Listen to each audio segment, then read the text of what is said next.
Absolutely. And then now we're going to get Saquon Barkley Oh, yeah. involved. So the Giants come out here, and this is going to be the 2nd and 10.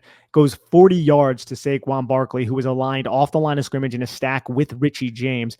And basically what happens here is there's some sort of miscommunication between the linebackers, Devondre Campbell and Quay Walker, because Saquon Barkley, what a dumb juke that you just saw on YouTube. He jukes out Darnell Savage out of the dude's shoes right there. Guy is shoeless at the moment. But you could see Devondre Campbell make an undercall to Quay Walker. But Quay Walker is occupied with Daniel Bellinger, who was in line on the field side of the formation. Daniel Bellinger just runs inside to occupy Quay Walker. And then you have from the backside, Saquon Barkley run that drag route. For whatever reason, Devondre Campbell makes the undercall. Undercall does not hit. Quay Walker does not execute that. And then you just have 40 yards of Saquon Barkley. Excellent, man. Yeah. And, it's subtle, and it's not like the toughest throw in the world, but this is a good ball placement by Jones here. It's got good velo and good ball placement, and that's important on these routes. I know it's wide open. People will be like, don't credit this. This is a wide open throw. I get that. But if you throw this ball without great ball placement, it minimizes the potential for Barkley to take this after the catch. Barkley can immediately transition upfield, and that little split second that he doesn't have to waste to get upfield, and obviously you're at the end showing that unbelievable cut juke by Barkley as it should. But I like the ball placement here from Jones. Absolutely. I thought it was good ball placement. And Saquon Barkley is just absolutely good. What's going on the sidelines there? I see people freaking out. Is that Brian Dable? I don't know. The whole Giants sideline was losing their mind on that play. Well-designed play, well executed against a defense that seemed like it was a match type of defense. So you took advantage of the rules, and there was some sort of miscommunication. And sometimes, scheming up miscommunications is it's definitely a skill. Then wham! And I apologize to anyone who I just blew their eardrums out with that wham, but here comes the wham block the very next play with Matt Breida. Yep. They say we have the wham block from Daniel Bellinger, who is initially the H-back to the field. He's going to motion kind of right behind Chris Myrick and then right behind Evan Neal. The snap happens, and you could see if you're watching on YouTube, Mark Lewinsky does not go in block number 97, nor does John Feliciano. So he's just penetrating upfield, and he doesn't really see Daniel Bellinger until Daniel Bellinger makes contact, holds maybe a little bit, and then that springs this run right here. And you also get a pure clip by Darius Slayton. This should have been a penalty right there. Oh, yeah. I was looking at that, and I thought that should be a penalty, too. I was surprised they didn't call that. We got lucky with that. On Darnell. Yeah, they got really lucky with that on Darnell Savage. But this was a 10-yard run by Matt Breida. And I also want to say, Evan Neal, we've been knocking him. This is a really good block on Dean Lowry right here. Yeah. Locks him up. Just locks him up. Exactly. He doesn't get too much push, but he just locks him up, keeps his feet moving. Breida runs into his back, and it's kind of like a fly, like landing on like a person's face. Like you hardly even like notice it a little bit. And Breida does a good job recollecting himself, getting north and south right here, and getting vertical. And then Mark Lewinsky. It's a really big run for them, man. Like coming off that big play, they get 10 yards. They don't put themselves in a second and long situation. Absolutely. And also, Dan, look, you throw that wham block, just like we were talking about before, both the guard and the center now can climb. So now you have Mark Lewinsky right on Quay Walker. Right. And you have Devondre Campbell occupied by John Feliciano. I like the way these wham block plays and these trap plays look. Like just from a schematic standpoint, when I'm watching them on film, like even the ones they didn't hit for big gains, or even want to call this a big game, whatever, 10-yard gain, they looked like they had a chance to go if one or two things went right. Yeah, absolutely. And I feel like it's something that they're going to probably continue to add to their arsenal. I feel like it's definitely a great way to expand your rushing attack. And I think the Giants have the personnel to do so, and they have the tight ends who can throw these blocks and do it at a high level. And I love this call right after it here too. Now, I thought, as I was watching this, and I'm curious to get your take on this, I was thinking potentially Jones could try to bounce that outside because he has the block coming with the lead block. What were your thoughts on him cutting this back? Yeah, for those on the podcast, this is the zone read play, and the Giants run Rich James in motion right before the snap. Daniel Jones goes into the mesh point with Saquon Barkley, and then 55, Kingsley Enagbare, the rookie out of South Carolina, he pinches pretty deep, so Daniel Jones decides to keep it with the lead blocker coming from the other side of the formation, Tanner Hudson. And Jair Alexander, I feel like, does a pretty good job boxing Daniel Jones back inside. But Daniel Jones takes a hit. Let's say he takes a juke. If he just bounces and gets some depth and takes a juke, I don't know. I feel like if he tries to take the sideline, knowing he has Hudson ahead of him, yes, Jair Alexander does a good job of trying to do everything in his power to make Daniel Jones try to go back inside. But I don't know if he's going to be able to get off a Hudson block. Yeah, I don't know either, especially because Hudson does a really good job kind of taking Jair Yeah, Alexander out here. I'm wondering if Jair Alexander kind of sells out right here as Daniel Jones cuts back inside. right. I'm wondering if that was a reason why Jair Alexander kind of gets blown up Yeah, I in think you're space. right. He was off That balance because he cut back. Yep. either way, I don't like seeing Daniel Jones taking Cut shots back like this. inside and take a hit. Yeah, I don't love that. Amos blew him up here. Maybe Marcus even Johnson. slide if you're Jones there. Like, I don't know, or initiate a slide earlier. I don't know. I think part of the reason why I want him to cut back to kind of try to get depth and cut that and try to get the edge to the outside is at least worst case he'll get out of bounds and he won't take a hit. Yeah, taking the hit there. That's pretty rough here. So And this now was we have the next play. This was the one I was referencing earlier, but yeah, go ahead.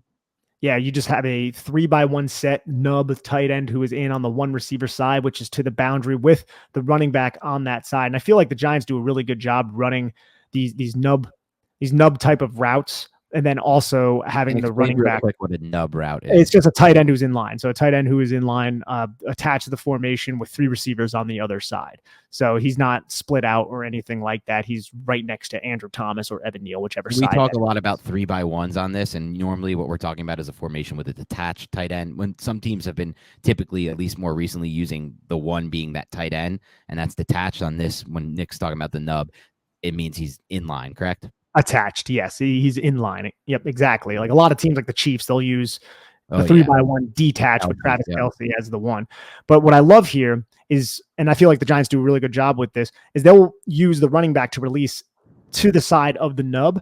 And basically they just have Daniel Bellinger, who's a nub. They just release him out and up just to create vertical separation. Right. And then they give Matt Breida or Saquon Barkley, this play is Matt Breida, a choice type of route. And Matt Breida chooses to go on an angle route here. And it's not necessarily there because Quay Walker is kind of sitting in the spot where I feel like if Daniel Jones looked in that direction, Quay Walker would have been able to eliminate Matt Breida. But I just like that option for Daniel Jones because that's I'll not say even this, Nick. It's not necessarily there, but Justin Herbert is ripping that tight window. He's beating the linebacker with his arm there. Their quarterbacks are going to beat that angle. I agree, but it's not the play side of the play. Like that's the backside. Daniel Jones is not in his progression. I agree with that. Yeah, but it could have been if he didn't like what he saw up top, because up top, the 3 receiver side, you have 2 defensive backs off leverage on the number 1 and the number 2. They're playing the goal line. And then Devondre Campbell, who is inside of Richie James. So you have a mismatch of Richie James against Devondre Campbell. And he kind of gets held here and it's not called by the officiating crew. But essentially, Darius Slayton does a really good job, I feel like, running his route from the number 2 position. He eats up the leverage of the off defensive back, and then he acts like he's going out. So he turns his hips, he gets everything turned, and then that defensive back completely reacts, flips his hips, and starts closing with on the outside break. But Darius Slayton is just a pivot route. So he just pivots, and then he sits right next to Devondre Campbell and then just catches the football. And Richie James, I mean, I feel like that should have probably been a penalty, but there's space here for Jones to attack in this situation on second down to get the ball to Darius Slayton, who ends up providing, I feel like, a pretty good route here. Yeah, it was a good decision. I mean, obviously, you can see that there is potentially an opportunity for that arrow route with Breida, who looks fairly open on this play, and he runs a really good choice route there. I'm happy he didn't make the decision because I don't think he's going to. It's tough to say. There seems to be enough of a window, I think, for him to make this throw, even with Quay Walker there. But like you said, if he's looking that way, I think Quay Walker's matching this. He's going to start to look that way. I mean, he'd have to do it like that, where he's opening like this, looking to the right side, and then flipping his hips back and immediately making that throw. It's not like he could just like stare down that choice route because, like you said, then it will get cut off. But again, I'm fine with it. It ends up being an okay gain. Sets up the Wildcat touchdown by Saquon Barkley with Gary Brightwell as the lead blocker right here. Brightwell as the lead blocker and doing a pretty damn good job of it. And also just such a key block, right? Just key blocks from the offensive line to pick up these linebackers. And these linebackers more than likely aren't getting to Saquon Barkley, who only has a couple yards to run to all the way to the pylon. But watch how Chris Myrick goes inside of Rashawn Gary, picks up Quay Walker. Watch how from the backside, Ben Bredesen climbs up to the second level and then just removes Adrian Amos right there. Like, look at the wall the Giants just created right here. Like, again, it might not matter to the end result of the game, but the Giants are putting themselves in position right here to execute these blocks and just not allow any of these pursuing defenders to alter what Saquon Barkley could do. Like, I'm telling you, the backside blocking from the New York Giants is so damn good this season. And also, that's just a great block and effort by Gary Brightwell. A little bit of a hold, but you know what? I'll take it. Touchdown, Saquon Barkley. Giants take the lead. Yeah, and they end up. This is ultimately their last drive. They didn't have the drive where they end up kneeling it. What were your thoughts on the end of the game situation? Some people were asking us questions on that. One, with the decision to kind of only burn 4 seconds with going with a traditional punt formation, having the punter kind of run toward the sideline, and then two, making the decision to punt, making the decision. I'm sorry, to take the safety, and then three, just not trying to really go for the first down either after the stop. Yeah, I always feel a little awkward weighing into that because I feel like there are pros and cons to both. You ideally don't want to punt the football there and then risk it getting blocked. So I think I am okay with taking the safety. I was watching the game and my girlfriend was there and she was like, "Why would they take that safety?" And I was like, "Yeah," and I explained it to her just like I did. She's like, "But now if they complete this one pass, then they win. It's not just tied." And I'm Right. like, yeah, that's the downside. But I think ideally you don't want that punt to get blocked and then possibly result in a touchdown. But that could have also just resulted in a safety too. So I feel like You there's don't kind want of a the punt lot to get way in blocked, there. but it's also because you want to have better. You want to give them worse field position for the Hail Mary. Because if you take the Yeah. safety, you end up punting. They end up getting on like the 40, but I've seen that go from like anywhere between the 30 and 40. If you punt that from your own end zone and it doesn't get blocked, you're still not getting off a great punt. They could return Yeah. that like the Giants 40 or the Giants 35. Yeah. I mean, that's another factor into it. In terms of the 4 seconds, like what else would you have I wanted was them to do in thinking, that and some people situation? have debunked it, Nick, but I was thinking you line up with like a traditional formation and you kind of just give it to your best player back there and you have him just run around reverse course in the end zone, eventually get tackled in the end zone. You just make sure you're at a depth in the end zone. It's like Barkley or somebody. This is a wild, like harebrained, like galaxy brain theory, but like I don't understand why. And some people are like, all right, well, if you do that, then no one's going to respect the punt. Like you No still one. had some people like respect. They'll just line up in the line of scrimmage and just attack forward, which makes some sense for sure. And it's risky to have your running back like lined up in the end zone from a depth standpoint and just like shotgun snap to him back there. That could go so wrong in so many ways. So I guess this is kind of the safest way to do it. But it just felt like wasting 4 seconds didn't really help them all that much. Wasn't It was enough. 15 seconds left in the game at that point. Right. Like, yeah. So, I mean, it would be tough for the New York Giants to waste substantial time because either way, off the punt, they're more than likely going to have at least one play, which is what they received anyways. Fair enough. All right, let's get into some superlatives and wrap this thing up. Let's start, Nick, with your unheralded player of the game on the offensive side of the ball. My unheralded player of the game, Dan, is Matt Breida, who had to step into a role with Saquon Barkley going down, and he made a bunch of key plays as a running back and as a lead blocker like Mike Allstott. So I think the unheralded player for me has to be Matt Breida. I'll go with two. One that might not qualify as an unheralded player, but I qualified as an unheralded player, especially with all the flack he's taken from some Giants fans, and that's Darius Slayton, who had a phenomenal Yeah. game in so many ways. In my opinion, made zero mistakes. I don't consider him, quote unquote, not turning his head around. When you actually watch the film, it doesn't really look like he didn't turn his head around. It looks like by the time the ball was thrown behind him, he turned his head because the ball was coming behind him. But he was looking forward as he should have been for the ball to be there. Other than that, zero mistakes, a lot of really tough catches by Slayton, good routes. Ultimately, was a big reason why the Giants won this game. But if that doesn't count as an unheralded player, Nick, because what'd you say? It's unheralded enough. It is, but it kind of doesn't count because he's getting some praise, and I guess he is Darius Slayton. I'll go with Marcus Johnson as the other one. Comes in, doesn't have much time to pick up the offense, steps right in, makes a few plays, a few big plays, and more importantly, like you said, plays that key role of clearing out defenders with his vertical acceleration and speed. Absolutely. What was your best throw of the game? Because mine, I'll just go first because it might be the same as yours. I think it's the Marcus Johnson throw because we've kind of chastised Jones a little bit for his inability to accurately throw on the run. And I feel like he did that while showing patience, while tempoing his path outside. He just did a lot of little things. And I also just feel like from a mental standpoint, this is more of a physical thing, best throw, but from a mental standpoint, we saw such an ascension from Daniel Jones. All the little subtleties that we talk about in quarterback play, Daniel Jones showed a lot of them in this game. But if I had to pick a throw, it's probably the Marcus Johnson one. Yeah, it's definitely that Marcus Johnson throw, like you said. I mean, we broke it down earlier. It was on that PA rollout, and there were a lot of good things about it. I also would put in the Richie James 3rd and 13 throw is probably my second favorite throw from Jones. It's not that hard of a throw. It was a clean pocket. I get it. And like he waited for him to get open that window, but the timing of that was still really good. The ball placement and the timing on that. And the ball ripped out.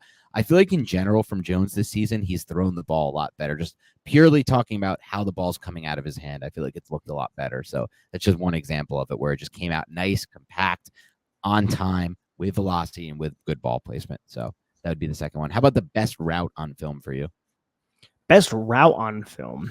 I think I'm going to go with there are several. I have the Slayton tight route, but he kind of stumbles out of the route, which is a little sloppy, but I still think there's a lot of merit to the fact that he was able to turn that tightly and recollect his balance after a slight stumble and then accelerate out of the break to create the separation on Adrian Amos. So I'm going to go with that Slayton tight route, 1st and 10, 6:03 left in the second quarter.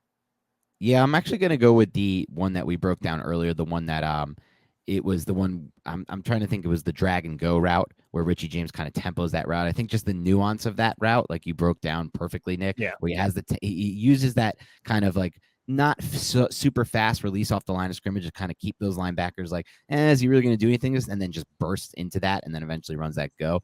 They're going to use that again at some point, and they're going to hopefully hit that play. It's a deeper play downfield. They haven't really hit. Have they hit any deep concepts downfield? I'm trying to think. They hit the Shepherd one in week 1. That was more of just like a go. It wasn't like a necessarily right. a concept. I mean, I guess everything is a concept, but I know what you're saying. It's kind of just a go. Yeah. So I think hopefully at some point they do turn that into like a touchdown or something like that. But that would be the one for me. How about the best play call by Mike Kafka?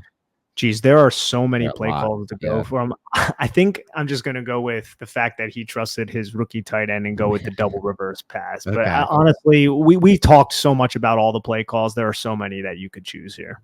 I'll go with the 40-yard run by Saquon Barkley. I mean, there's so many that you can go. You go for the Barkley 41-yard catch, but I'll go with the 40-yard run, the unbalanced look, going to the weak side there, the pin and pull concepts in play. It felt like in some ways he took a little bit of what he learned by what Kellen Moore did against the Giants, and just with using those receivers to kind of aid your run game, and just built it in his own way. He built his own style there because he also had the unbalanced look. So I would certainly go with that play, the 40-yard Wildcat run. Best overall player, Saquon Barkley for me. It's always tough between the two. You know what? I think a third player deserves to be in the mix for this one. That's Daniel Jones. I really do believe that. And I'm not saying that to placate to the Daniel Jones truthers. I'm not saying that as some kind of grandiose prediction or proclamation on what I think the Giants should do about him for their future. I'm just saying right now in this game, Daniel Jones was one of the best players on the field in this game. I still wouldn't give it to him, unfortunately, because Saquon Barkley had such a great game. And I mean, Andrew Thomas always has a great game. So it's hard to give it to him over those players.